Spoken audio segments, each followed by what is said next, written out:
বিরতির পর সকালে বাংলাদেশ আপনাদের সবাইকে স্বাগত এবং বিজয়া দশমীর শুভেচ্ছা রইল। রুনি এবং জুবাইর আপনাদের সাথে আছি।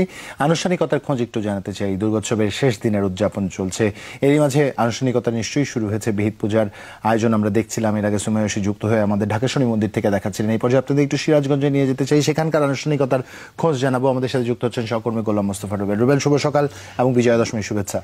শুভ সকাল এবং শারদীয় শুভেচ্ছা।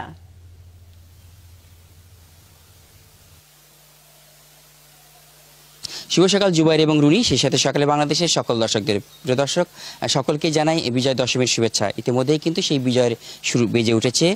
আজকেই মূলত সেই দেবীকে কিন্তু তারা বিসর্জন দেবে, প্রস্তুতি নিচ্ছে সনাতন ধর্মাবলম্বীরা। দেখার চেষ্টা করে দেখতে পারবেন। আমি রয়েছে সিরাজগঞ্জের সবচেয়ে বড় যে পূজা মণ্ডপ রয়েছে, মদনমোহন সেবা সদন, যেটি বেলকুচিতে অবস্থিত, সেই পূজা মণ্ডপটিকে সাজানো হয়েছে এই এলাকার তাঁতশিল্পে সমৃদ্ধ ভরা। যেহেতু বেলকুচি উপজেলা, সেই উপজেলার তাঁতশিল্পে সমৃদ্ধিকে ধরেই আর মূলত এই মণ্ডপটিকে সাজানো হয়েছে। যে কারণে কিন্তু আসলে অনেকটা উৎসবমুখর পরিবেশের মধ্যে দিয়ে পূজা অর্চনা শেষ হলেও আজকে কিন্তু সেই বিদায়ের সুরটি বেজে ওঠায় অনেকটাই কিন্তু ভারী হৃদয় দেখছি প্রতিটি মানুষের কাছে। এই যে সার্বিকভাবে আপনারা তো পূজাটি শেষ করলেন এবং আজকে বিসর্জনের কতটুকু প্রস্তুত আপনারা? আজকে আমরা আসলে মা আমাদের মাঝে 1 বছর পরে আসেন। আমরা 3টা দিন অনেক সুন্দরভাবে কাটিয়েছি এবং তিনি আজকে চলে যাবেন, তাকে আমরা বিদায় দেব খুব সুন্দরভাবে। কিন্তু এটা আমাদের কাছে এক প্রকার কষ্টের মতোই হবে, কারণ এই রকম দিনটা আমরা আবার 1 বছর পরে ফিরে পাবো। তারপরে সবকিছু শুরু হলে তার শেষ আছে, তো মাকে আমরা আশা করতেছি ভালোভাবে বিদায় দিতে পারবো, এই কামনাই করতেছি। আপনাকে বিদায়ের জন্য কি প্রস্তুত আপনারা? প্রস্তুত হলেও মনে করেন ভারাক্রান্ত মনে আমাদের বিদায় দিতে হচ্ছে। কিভাবে বিদায় দিবেন দেবীকে আজকে? মাকে তো বিদায় দিতেই হবে।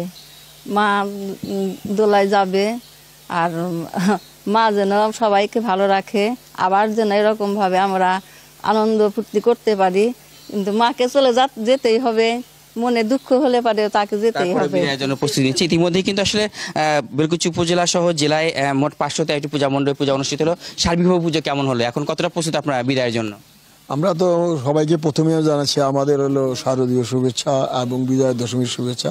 বিশেষ করে যমুনা টেলি যারা কর্মকর্তা সাংবাদিক, বিশেষ করে রুবেল, তোমাকে। আমাদের আসলে একটা আজকে বিদায়ের দিন, মনটাও খারাপ।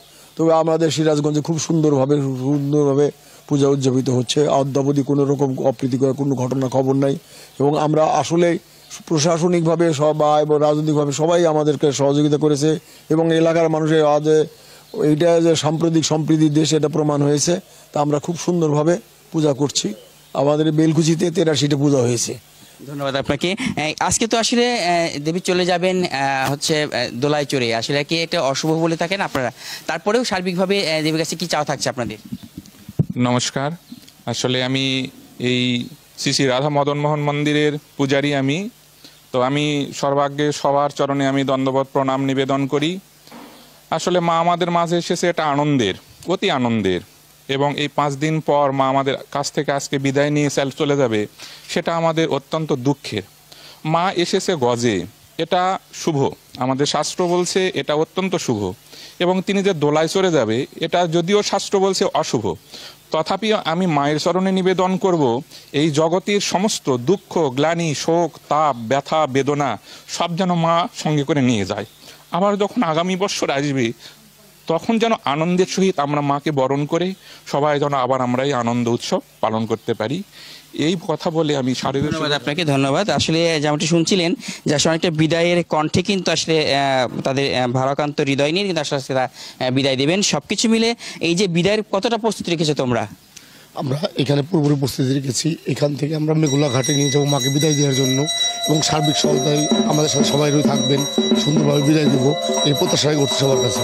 আসলে সব কিছুর মধ্যে দিয়ে এখন সেই দশমী পূজার যে সর্বশেষ সেটি কিন্তু হচ্ছে। এই পুজো শেষেই কিন্তু তারা সেই বিদায়ের জন্য যে এবং বিসর্জনের যে প্রস্তুতি না সেটা কিন্তু নেবে এবং অনেকটাই সুন্দর এবং সুষ্ঠু পরিবেশের মধ্যে দিয়ে প্রশাসনের সার্বিক সহযোগিতায় সব কিছু মিলে কিন্তু সিরাজগঞ্জের 513টি পূজা মণ্ডপে অনেকটা সুন্দর পরিবেশ পূজা অনুষ্ঠিত হলো। আগামী 1টি বছরের জন্য তাদের এই পূজা অর্চনার যে সর্বশেষ আজকে মূলত বিকেলে সেই বিসর্জনের মধ্যে দিয়ে সমাপ্তি ঘটে যাবে এবং থেমে যাবে ঢোলের সেই বাজনাটি। হয়তো আগামী বছর তারা সেই শুভকামনায় রাখবে এবং আগামীতে যেন দেবী আবারও তাদের শুভবার্তা নিয়ে আসে, এমনটা কিন্তু প্রত্যাশা করছেন সনাতন ধর্মাবলম্বীরা। ফিরে যাচ্ছি স্টুডিওতে। অসংখ্য ধন্যবাদ রুবেল আমাদেরকে সকালে সিরাজগঞ্জ থেকে যুক্ত করবার জন্য, এবং সকলকে সিরাজগঞ্জবাসীদেরকে আমাদের পক্ষ থেকে শারদীয় শুভেচ্ছা। সনাতন ধর্মাবলম্বী যারাই রয়েছেন শারদ শুভেচ্ছা প্রত্যেকের জন্য। এবার আমরা কোথায় যাচ্ছি? কুমিল্লা।